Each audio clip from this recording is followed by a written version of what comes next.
In laws की सेवा करना हर बहू का पहला फर्ज होता है और आप भी अपनी तरफ से उनकी सेवा में कोई कमी नहीं छोड़ती।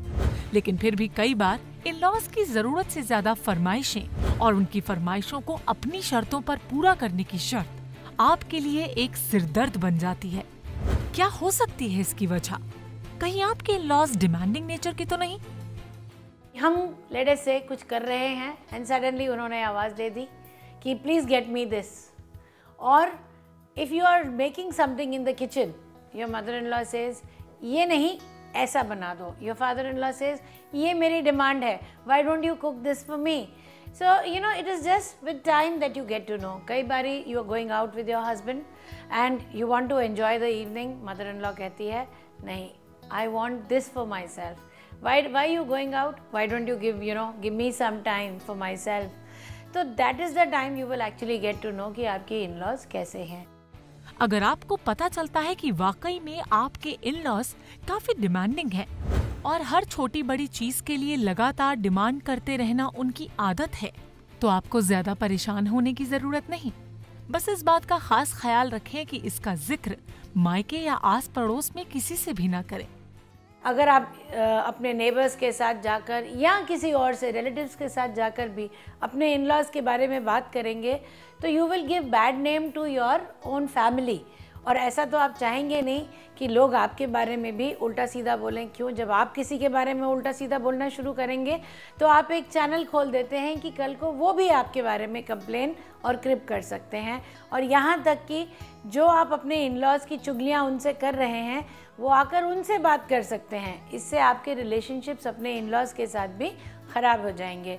तो बेस्ट है कि आप अपने हस्बैंड के साथ शेयर करें जो भी बात आपको तंग कर रही है। Why? Because this is your actual family.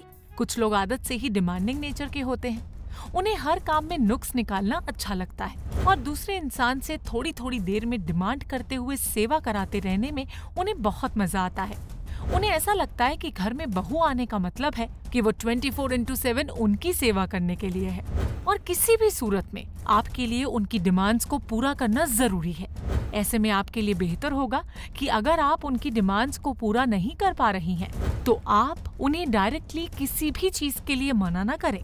जो भी कहना है या जो भी मैसेज कन्वे करना है, घर के किसी समझदार मेंबर या तो फिर अपने हस्बैंड के थ्रू कन्वे करें।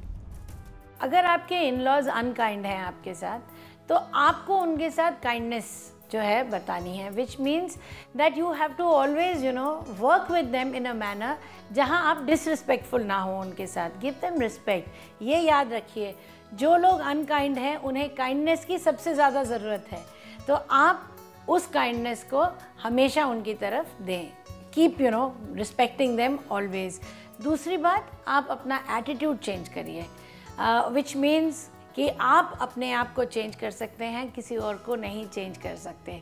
ये बात तो आप भी समझते हैं कि अगर आप किसी को सुधारने निकलेंगे तो आप अपनी लाइफ को ख़राब कर देंगे। आपको उनके अंदर कमियां दिखती रहेंगी, लेकिन अगर आप अपने एटीट्यूड को चेंज कर लेंगे तो लाइफ इजी हो जाएगी। इसको थोड़ा सा और अच्छे से समझाना चाहूँगी। फ़र्ज़ करते हैं आपके घर में एक रेडियो है, हर घर में एक रेडियो होता है। हम जब रेडियो को सेट कर रहे होते हैं तो कई बारी उसके अंदर एक क्रैकलिंग साउंड आ जाती है। फ्रीक्वेंसी जो है हमें अगर हम चेंज करते हैं तो वो वॉइस जो है उसकी, या साउंड में जो कहूँ, वो आसानी से हमें सुनाई देने लग जाती है, क्लियर होती है, और हमें अपने मर्ज़ी के गाने, वो चैनल जो हम सुनना चाहते हैं वो क्लियर हो जाता है। ऐसे ही लाइफ में जब आप अपने इन-लॉज के साथ डील कर रहे हैं तो आप अगर अपना एटीट्यूड चेंज करें तो इसे विजडम कहेंगे, ना कि कॉम्प्रोमाइज़ करना कहेंगे, क्योंकि लोग सोचते हैं कि ये कॉम्प्रोमाइजिंग हो जाता है। नहीं, विजडम है ये। Be wise when you are dealing with your in-laws. कई बार कुछ लोग ऐसे भी होते हैं जिनकी इंटेंशन सामने वाले को परेशान करना नहीं होता, लेकिन वो आप पर अपना हक जताने और अपना लाड प्यार दिखाने के लिए आपसे डिमांड्स करता है। उन्हें लगता है कि आपको उनका आपसे फरमाइशें करते रहना और सेवा कराना अच्छा लगेगा और इससे आप लोगों का रिश्ता और भी क्लोज हो जाएगा। अगर आपके इन-लॉज भी ऐसे ही हैं, तो यहाँ पर आपको बिल्कुल घबराने की जरूरत नहीं। ऐसे में आपको डायरेक्टली उनसे बात करनी चाहिए, उनको बताना चाहिए कि आप भी थक जाते हैं, आपको भी अपने लिए वक्त चाहिए, और जब आप उनके साथ डायरेक्ट मतलब फेस टू फेस बात करते हैं, अपने कम्युनिकेशन चैनल्स को खुला रखते हैं, तो इन-लॉज भी इस बात को अप्रिशिएट करते हैं कि आप उनके साथ ऑनेस्ट हैं और आप उनके साथ बिल्कुल हार्ट टू हार्ट चैट कर रहे हैं. So it is always better, you know, जहाँ आप दोनों की अंडरस्टैंडिंग अच्छी है तो आप डायरेक्टली ही उनसे बात करें. लेकिन हाँ, ये भी याद रखिए कि हर जगह life is not bed of roses, you know. There are ups and downs in life. You have to think like the wise crow. आपने उस कौवे की कहानी तो सुनी होगी ना, जिसने पानी पीने के लिए एक मटके के अंदर बार बार छोटे छोटे पेबल्स डालकर वो थोड़ा से पानी को ऊपर लेकर आया और उसने अपने लिए पानी जो है पी लिया. वैसे ही लाइफ में अगर आपके साथ सिचुएशंस आती हैं, ये याद रखिए, जितनी भी बुरी सिचुएशन हो लाइफ में, ऐसी कोई सिचुएशन नहीं है जिसके लिए आपके पास कोई उपाय ना हो. हर सोल्यूशन का, हर प्रॉब्लम का कोई ना कोई सोल्यूशन ज़रूर मिलता है. Think and you will get the answers, but do not crib and complain. अब कोई भी रिश्ता एक तरफा तो नहीं होता. इसके लिए बहुत जरूरी है कि दोनों ही साइड से पूरी शिद्दत और सम्मान के साथ रिश्ता निभाया जाए.